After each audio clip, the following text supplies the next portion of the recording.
Hello and welcome to the channel. Today I'm doing an overview and comparison for the LegacyGC wired controller by RetroBit. I'm going to be comparing it against the old school Game Boy player controller that was released about a year or so ago, maybe a little bit more than that. So first, we'll start with this controller, just a quick overview. So I have the jet black version. It is very comparable to the Hori or the old school controller.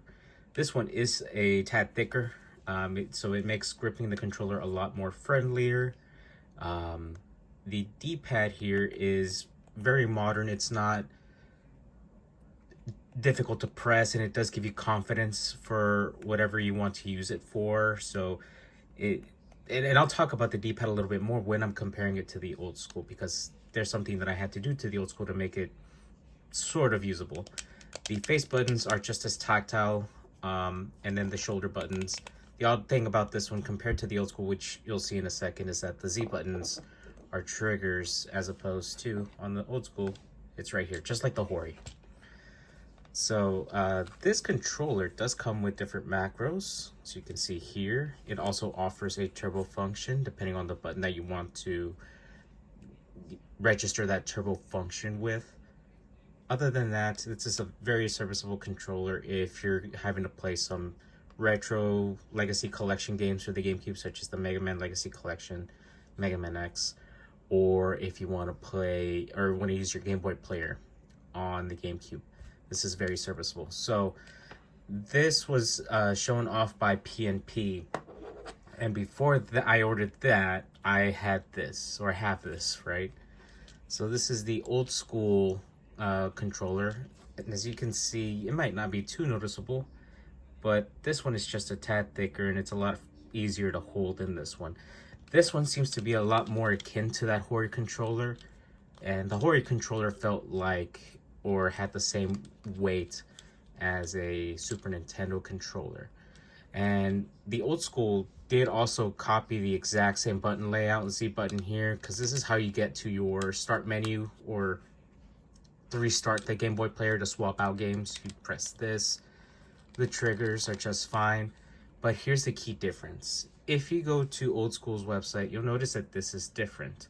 This is because I went ahead and replaced the D-pad on this controller with one from a original Super Nintendo. I replaced the membrane as well as the D-pad.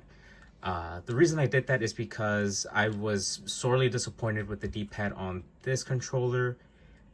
It was really hard to press in, and it wasn't giving me the confidence that I wanted when or that I needed in order to play, very accurate platforming games such as Mega Man and the like. So shout outs to John from Spawnwave, who actually showed off, that the method of doing it. He actually went ahead and did that because he's also a GameCube collector, and when this came on sale, he and I both were pretty disappointed.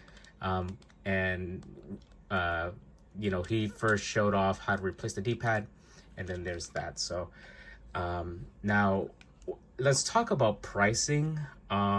This one is a lot cheaper. This one is $19.99, and then this one is $29.99. As far as pricing goes, this has it beat by a long shot. It has more functions, it has the macros, it has an overall more comfortable design. This one is, if for whatever reason you're more of a purist, if you can't get your hand on a Hori, but you kind of want that experience for some reason, go ahead and pick this up. This is actually $29.99 on Old School's website. So it's $10 more. I can't really justify this purchase, especially since I, and maybe some other people, have done this mod too, since John has shown that off.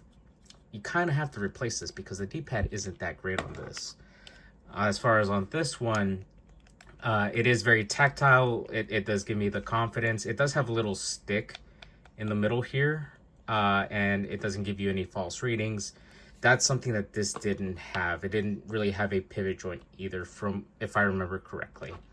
So that's just a quick overview. I didn't see any videos for a quick overview between either you getting this one or you getting this one, but now you know. Thank you so much for watching.